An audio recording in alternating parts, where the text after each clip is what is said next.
60 বছর বয়সে কোটি টাকা দিয়ে কি হবে? যদি 18 বছর বয়সের শখগুলো পূর্ণ করতে না পারি কি হবে? শেষ মুহূর্তে 100 কোটি টাকা কামিয়ে কি হবে? তখন তো আর বেঁচেই থাকবো না। এখন এই বয়সের শখগুলো যদি পূর্ণ করতে না পারে, ছেলে মানুষ বয়স 18 হওয়ার পরই সে বাস্তবতা শিখে যায়, সে পরিস্থিতি বুঝে নিতে শিখে যায়। দায়িত্ব কি জিনিস তাকে শিখাতে হয় না, এমনিতেই বুঝে যায়। 18 বছরের পর একটা ছেলে বেকার থাকার যে কি যন্ত্রণা সেটা কেউ বুঝবে না। একটা ছেলে মানুষ বেকার, একটা ছেলে মানুষ ইনকাম করতে পারে না, এই কষ্টটা কেউ কখনো বুঝবে না। প্রত্যেকটা মানুষ তাকে ভুল বুঝবে। অথচ শেষ বয়সে এসে 100 কোটি টাকা দিয়ে কি হবে?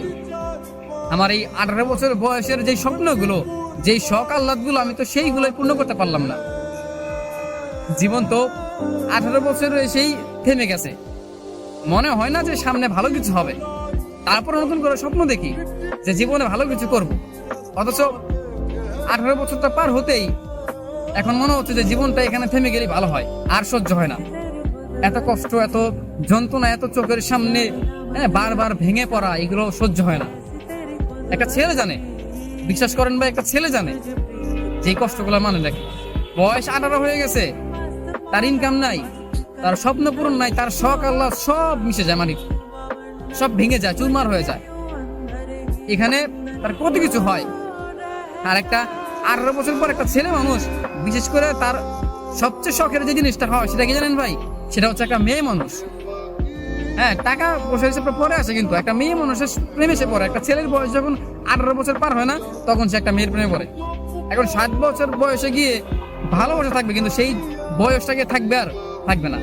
60 বছর পরে গিয়ে যদি আমি 100 কোটি টাকা পাই বা শখের মানুষকে পাই, তখন কি লাভ হবে? বাঁচবই বা কয়দিন? মানুষ বাঁচি বা কয়দিন?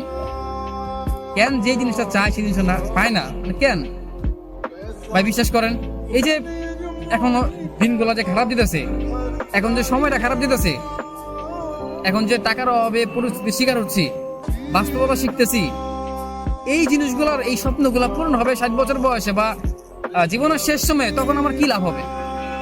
যদি আমি এই সময়টাতে আমি নিজের স্বপ্নগুলো পূর্ণ করতে না পারি, এই সময় যদি আমি ভালো থাকতে না পারি, প্রতিটা সময়, প্রতিটা দিন আমার হচ্ছে গিয়া যে ডিপ্রেশনের মধ্যে যাচ্ছে, প্রচন্ড বিষণ্ণতার মাঝে আমি ডুবে যাচ্ছি, কি হবে?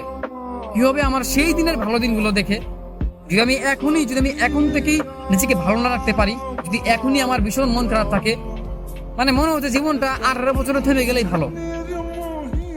মানে হয়তো ব্যাপারটা হচ্ছে কি জানেন, যে মৃত্যু বা আত্মহত্যা এগুলো করা ঠিক না বলে অনেক মানুষ কষ্ট করে বেঁচে আছে। না হলে আমার জানা মতো অনেক মানুষ এমনিতে আত্মহত্যা করে নিত। আসলে মানে 18 বছর পর বা 20 বছর পর, হ্যাঁ, একটা বয়সের পর ছেলেদের একটা বয়সের পরে তার জীবন তার কাছে মানে পাইনসা মনে হয়। না আছে মিষ্টি, না আছে চুকা, না আছে তিতা, মানে কিছু না, পাইনসা, কোনো স্বাদই পায় না সে জীবনের। জীবনটা আসলে মানে এই জায়গাটাই শখের জিনিসগুলো হারাইতে হয়। প্রত্যেকটা জিনিস শখের থাকে।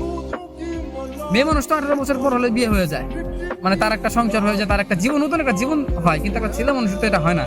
একটা ছেলে মানুষের তার সব দায়িত্ব নিতে হয়। তো 60 বছর বয়স যদি সে কোটি টাকা হয়ে সবকিছু সামলায়, তখন কি লাভ?